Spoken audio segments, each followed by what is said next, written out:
সেই দিন জামাই বউ মিলে গিয়েছিলাম একটু কেনাকাটা করতে। মানে বাসা থেকে আমি ওকে বলে গেছিলাম যে আমি একটা ওড়না কিনবো, একটা ওড়না লাগবে। তো আমাকে নিয়ে গিয়েছিল, বাট ওড়না কিনতে যেয়ে আরো কিছু আমাকে কিনে দেয়। তার সাথে আবার আমার শাশুড়ি আমাকে মুড়িঘন্ট রান্না করা শিখিয়েছে। মানে আমি যদিও খাই না, বাট আমি না খেলে কি হবে? সবাইকে তো রান্না করে খাওয়াইতে হবে। আসসালামু আলাইকুম। কেমন আছো তোমরা সবাই? আশা করছি সবাই অনেক বেশি ভালো আছো। আমরাও আলহামদুলিল্লাহ আল্লাহর রহমতে ভালো আছি। তোমাদের সবাইকে যে আমি জিজ্ঞাসা করি তোমরা কেমন আছো? তোমরা কি সেটা আমাকে জানাতে পারো না যে তোমরা কেমন আছো? আচ্ছা যাই হোক। সেটা না জানো, তোমরা কে কোথা থেকে আমার ভিডিওটা দেখছো অবশ্যই সেটা আমাকে জানায় যাবা। কারণ এটা শুনতে আমার অনেক ভালো লাগে। এটা আমি তোমাদেরকে আগেও বলেছি। তো যাই হোক, এখানে দেখো ঘুম থেকে উঠে আমাদের নাস্তা-টাস্তা খাওয়া শেষ। এখন হচ্ছে আমরা রান্না-বান্না করতে চলে আসছি। আর আজকে হচ্ছে আমরা শাশুড়ি আর ছেলের বউ একসাথে রান্না করছিলাম। এক চুলাতে আমি রান্না করতেছি, এক চুলাতে আমার শাশুড়ি রান্না করতেছে। তো আমি হচ্ছে রান্না করব মুরগি, আর আমার শাশুড়ি রান্না করবে একটা মাছ ভুনা, আর সাথে হচ্ছে মুড়ি ঘন্ট করবে। আর আমি কখনোই মুড়ি ঘন্ট রান্না করি না। আমি কোনো কিছুই আগে রান্না করিনি। আস্তে, আস্তে সব নিজে, নিজে এভাবে রান্না করতেছি। বাট মুড়ি ঘন্ট বা এইসব জিনিসগুলোতে একটু অন্য রকমের হয়। তো এটা চাইলেই আমি এমনি, এমনি রান্না করে ফেলতে পারব না। তো আমি দাঁড়ায়, দাঁড়ায় শিখতেছিলাম। কারণ আমি না খাইলে কি হইছে, আমার সবাইকে রান্না করে খাওয়াইতে অনেক ভালো লাগে। আমার সবসময় নতুন, নতুন জিনিস শিখতেও অনেক ভালো লাগে। তো যখন মুড়ি ঘন্টটা রান্না হয়ে গেছে, মাশাআল্লাহ এত সুন্দর স্মেল আসতেছিল, আর আমি দেখেই বুঝতেছিলাম যে এটা অনেক মজা হইছে। তারপর আমাকে আমার শাশুড়ি বলতেছিল একটু টেস্ট করে দেখো। পরে আমার সাহস আসলে পাইতেছিলাম না আমি। পরে আমি বলছি ইনশাল্লাহ আমি ইন ফিউচার খাবো। আর এই কথাটা শুনলে আমার ননাস মানে রিমি আপু বলবে যে আমার নাকি যেদিন পৃথিবী ধ্বংস হয়ে যাবে সেদিন নাকি আমি বলবো মা আমাকে দেন, মাছ খাবো আমি এখন। তো যাই হোক, এরপর হচ্ছে আমি খেয়ে ফেলছিলাম, রিয়াদ আসছে, রিয়াদের খাবার দিয়েছে। আর এটা হচ্ছে রাতের ভিডিও।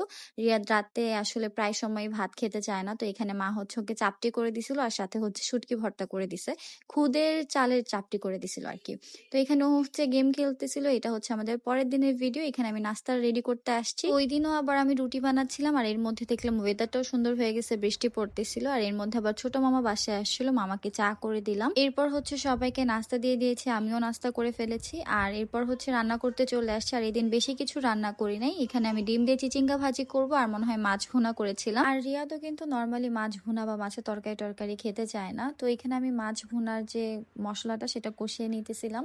আর আমি হচ্ছে মাছ ভুনাতে এখানে রসুন বাটাও একটু দিয়েছিলাম, পেঁয়াজ বাটাও দিয়েছিলাম। এরপর হচ্ছে সব গুঁড়ো মশলাগুলো দিয়ে সুন্দর মতো কষিয়ে নিয়েছি। ও না, আমি এদিন মাছ ভুনা করতেছিলাম না, এদিন হচ্ছে আমি চাল কুমড়া দিয়ে মাছ দিয়ে রান্না করেছি। আর চাল কুমড়াগুলো হচ্ছে আমার শাশুড়ি এরকম একটু পোড়া পোড়া করে ভেজে দিয়েছিল, মানে কোনো তেল ছাড়া এরকম পোড়া পোড়া করেছিল। এরপর রান্নাটাকে চুলায় বসে এখানে একটু আম ভর্তা করে নিছি। এরপর আমরা সবাই মিলে আম ভর্তা খেয়েছি। আর এখানে হচ্ছে মা আবার মাছ ভর্তা করতেছে। মানে মা বলছে যেহেতু রিয়াদ মাছের তরকারি খাবেন, ওর জন্য একটু মাছ ভর্তা করে দিই, আবার ভর্তাটা করলে খায়।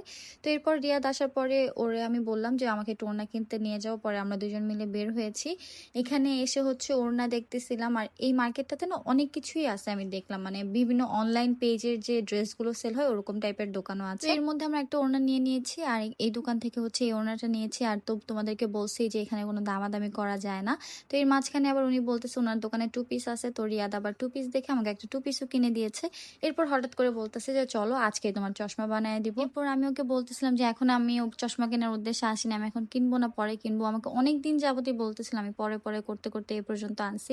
এরপর আমি বলছিলাম যে আচ্ছা ঈদের পরে নিবো নি, বাট এরপর হচ্ছে ও নিয়ে গেছে। এরপর আমার জন্য কিনে ফেলছে, আর ওর জন্য কোনো ফ্রেম ভালো লাগতেছিল না। এরপর আর সেদিন আর ওটা নেই, কারণ ওনাদের নাকি নতুন চশমার ফ্রেম আসবে।